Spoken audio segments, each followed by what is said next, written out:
আসসালামু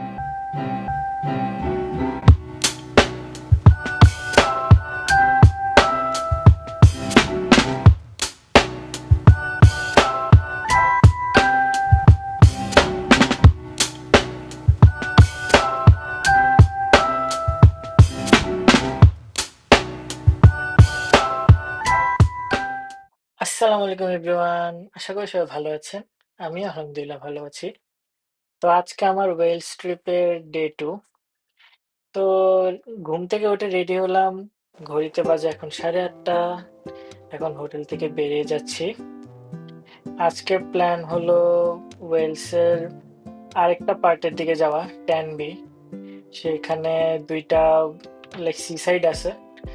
দেখি আজকে ওখানে যাওয়ার প্ল্যান আছে। তো সেই চিন্তা করেই বের হলাম সকাল সকাল।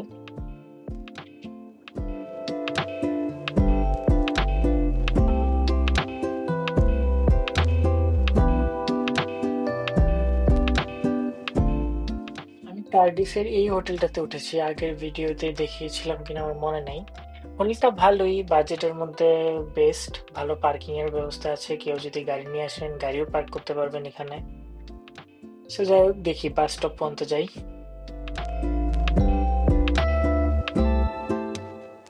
সো যেহেতু আজকে ওয়েলসের অন্য পার্টগুলোতে ঘোরার ইচ্ছা, সো বাসে উঠে একটা ডে পাস নিয়ে নিলাম 10 পাউন্ড দিয়ে। ড্রাইভারকে বললে ওরা দিয়ে দেয়। ক্যানবিতে 2টা সিসাইড আছে। একটা হচ্ছে ক্যাসেল আইল্যান্ড অ্যান্ড আরেকটা হচ্ছে গিয়ে স্ক্রিনকেল হ্যাভেন বিচ। তো আজকে মূলত সেখানে যাওয়ার প্ল্যান, অ্যান্ড কার্ডিফ থেকে এখানে যেতে প্রায় 4 ঘন্টা টাইম লাগে। তো কার্ডিফ সেন্ট্রাল ট্রেন স্টেশনে যাওয়ার পর এখানে কাস্টমার সার্ভিসে কথা বলে জানতে পারলাম যে আজকে ট্যানবির ওই সাইডে বাসের স্ট্রাইক চলছে। সো ট্রেন দিয়ে যেতে পারলেও এখানে গিয়ে আর ঘোরার জন্য কিছু পাবো না। তো পরে চিন্তা করলাম যে আমি কার্ডিফের পাশেই আরেকটা ছোট টাউন আছে, ব্রিজেন্ড। ওইটায় আরেকটা বিচ আছে, ডানরাবেন বিচ। তো ভাবলাম যে ওইখানে যাই। Actually sorry, it's ডানরাবেন Bay. So ডানরাবেন বের জন্য টিকিট কাটলাম অ্যান্ড ট্রেনে উঠে গেলাম। এখান থেকে ট্রেনে যেতে প্রায় 40 মিনিট টাইম লাগবে। সো আজকে আমরা ডানরাবেন বের দিকে যাচ্ছি।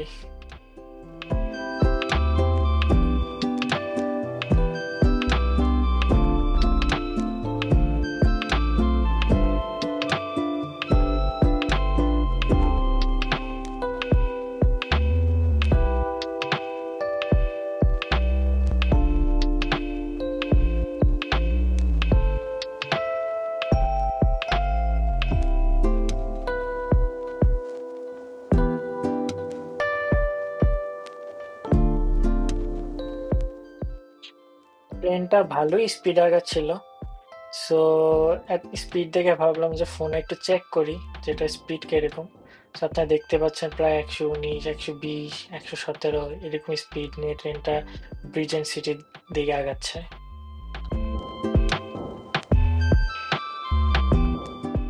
সো প্রায় 40 মিনিট জার্নি করার পরে পৌঁছে গেলাম ব্রিজেন্ট সিটিতে।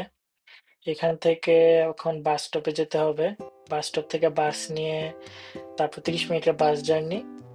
এরপরে আমরা পৌঁছে যাবো ডানলাভিন বে। তো গুগল ম্যাপ দেখে এখন বাস স্টপের দিকে রওনা দিলাম।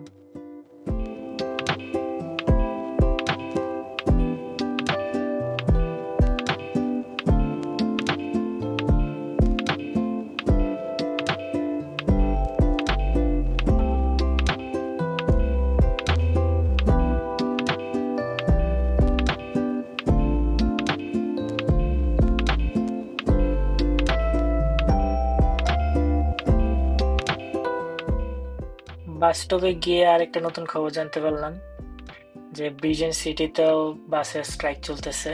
আসলে কার্ডিফ সিটির মতো একটা কোম্পানির বাস চলে, আর কার্ডিফ সিটির বাইরে যত সিটি আছে সব জায়গায় আরেকটা কোম্পানির বাস চলে। সো আজকে কার্ডিফ সিটির বাইরে যে কোম্পানির বাস চলে এটার এমপ্লয়িরা স্ট্রাইকে আছে। So there is no bus for Dunraven Bay. So বাস স্টপে যে কাস্টমার সার্ভিসের লোক ছিল ওদেরকে জিজ্ঞাসা করলাম যে এখন ডানরাবেন বে দিকে যাওয়ার আর কোনো উপায় আছে কিনা।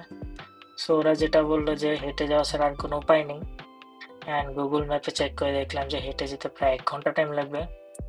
তো একটু চিন্তা করে দেখলাম যে এত দূর যেহেতু আসলাম, একটা ট্রাই তো মারাই যায়, তো দেখি লাইক ডানলিভান বেটা দেখে আসি, নেক্সট কবে না কবে ওয়েলসের দিকে আসা হয়।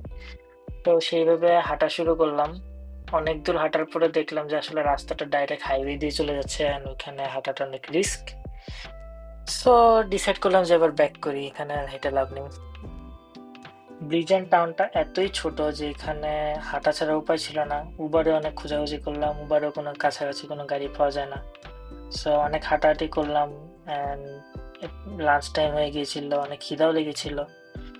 লাইক ব্রিজেন্টের মধ্যেই কিছু হালাল রেস্টুরেন্ট খুঁজেছি, বাট ভালো কিছু পাইনি। সো ভাবলাম কার্ডিফের দিকেই যাই, ওইখানে গিয়ে লাঞ্চ করব।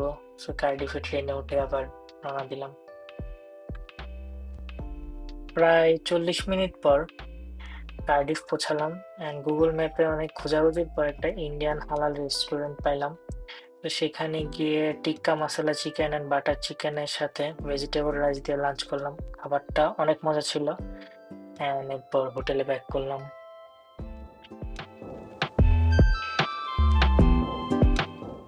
তো রাতেই আমার এক বন্ধু যে কিনা কার্ডিফেই থাকে, ওর সাথে আমার কার্ডিফের নাইট লাইফ দেখার প্ল্যান ছিল। সো 8:30টায় আবার লাইক হোটেল থেকে বেরিয়ে পড়লাম একটু রেস্ট নিয়ে। সো কার্ডিফ সিটিটা লন্ডনের মতো অতটা বড় না, কিন্তু এখানে মানুষ অনেক ফ্রেন্ডলি, এখানে লাইক সবাই অনেক হাসি খুশি। এই জিনিসগুলো দেখতে আসলে অনেক বেশি ভালো লাগে। তো যাই হোক, সব শেষ করে রাত্রে 11টার দিকে আবার হোটেলে ফিরে গেলাম। সো এই ছিল আমার ওয়েলসের সেকেন্ড ডে। হয়তো প্ল্যান যেভাবে করেছিলাম সেভাবে যায়নি, বাট তারপরেও আজকের লাইক দিনটা আসলে মনে থাকবে। অনেক সুন্দর সুন্দর ভিউ দেখলাম। সো আজকে এই পর্যন্তই, দেখা হবে নেক্সট থার্ড ডে ভিডিওতে ইনশাল্লাহ। আল্লাহ হাফিজ।